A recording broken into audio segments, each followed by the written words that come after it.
This is the screencast for section 8.4, example 9, finding circumference. Alright, so the circumference, first of all, obviously is going to be from a circle, and that is kind of an arc length thing. Circumference is an arc length. So we're actually going to use the arc length formula from section 7.4 to show that the circumference of this circle, x squared plus y squared equals 4, is in fact 4 pi.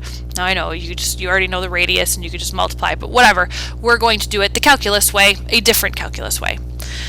So first of all, the arc length formula involves dy dx. Well, I have to solve for y and then take the derivative. So dy dx is, well, a big old mess using the chain rule. Simplified is negative x over square root of 4 minus x squared.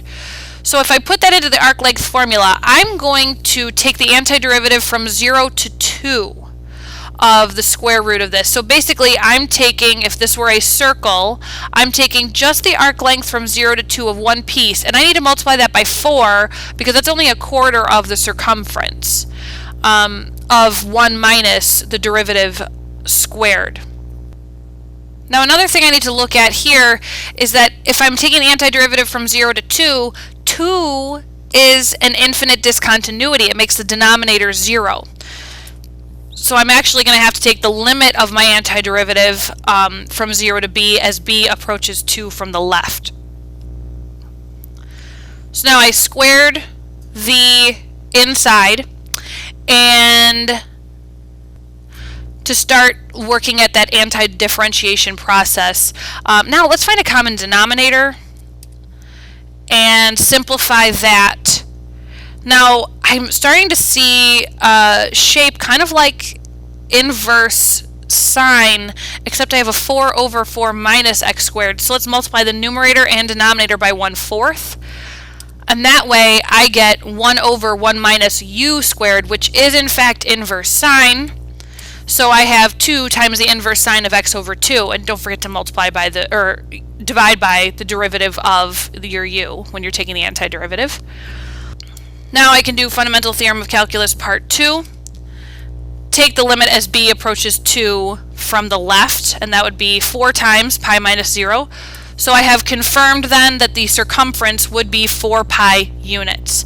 I found 1/4 of the circumference.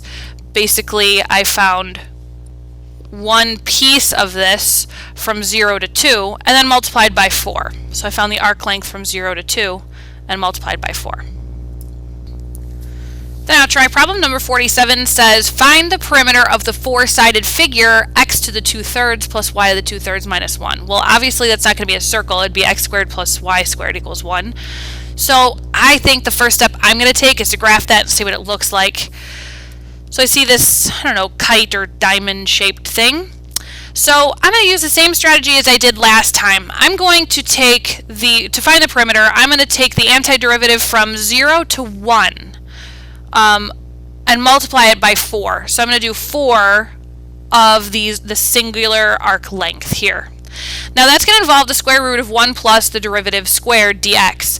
Now instead of writing all of this mess every single time, I'm going to evaluate the inside first and then take the antiderivative later. So first let's work with the square root of 1 plus dy dx squared. Well, I need to solve for y. So I got y equals, and now I can find dy dx. dy dx is going to involve the chain rule, and then I'm going to simplify, which is a very annoying quotient, but that's okay. Now I need to square that, which makes life a little bit easier. And then if I simplify, I get x to the negative 2/3 times a binomial, which then makes life even a little bit better. X to the negative 2/3 minus 1. So looks a lot better when we do this in full and then simplify. So now the square root of 1 plus our derivative squared is going to be 1 plus, look at that, our derivative squared, which was x to the negative 2/3 minus 1. So the 1 minus 1 cancels out, and I just get the square root of x to the negative 2/3, which then is x to the negative 1/3. Wow, that was so messy and now is like nice and clean. Well, I mean, you get a negative fractional exponent, but cleaner than it was.